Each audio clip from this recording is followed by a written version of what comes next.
আপনারা ভিডিওতে যে বিল্ডিংটি দেখতে পাচ্ছেন এটা হচ্ছে চতুর্থ শ্রেণীর কর্মচারীদের জন্য বানানো ডর্ম চট্টগ্রাম মেডিকেল কলেজে।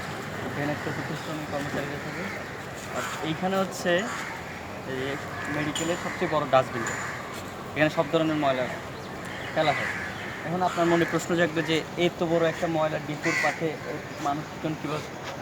সবচেয়ে অবাক করার বিষয় হচ্ছে তার পাশে হচ্ছে পরিবার পরিকল্পনার যে ওয়ার্ড আমাদের, সেই ওয়ার্ডটা। এবং এই নিচতলায় যে রুমটি দেখতে পাচ্ছেন এখানে স্পেশালিস্ট ডক্টর, একজন ডক্টর, তার পাশে এরকম করে একটা ডাস্টবিন। কিন্তু সে কোনো প্রতিবাদ করতেছে না বা তার আমরা কোনো অবজেকশন দেখতে পাচ্ছি না, বা মেডিকেল কলেজের কোনো অথরিটির আমরা এটা নিয়ে কোনো মাথা ব্যথাও দেখছি না। যাই হোক, এরকম আরও দেশের আনাচে কানাচে সব জায়গায় এরকম খোলা ডাস্টবিন পড়ে আছে। আপনারা নিজ নিজ জায়গা থেকে প্রতিবাদ করুন, আপনারা নিজ নিজ জায়গা থেকে ভিডিও প্রকাশ করুন।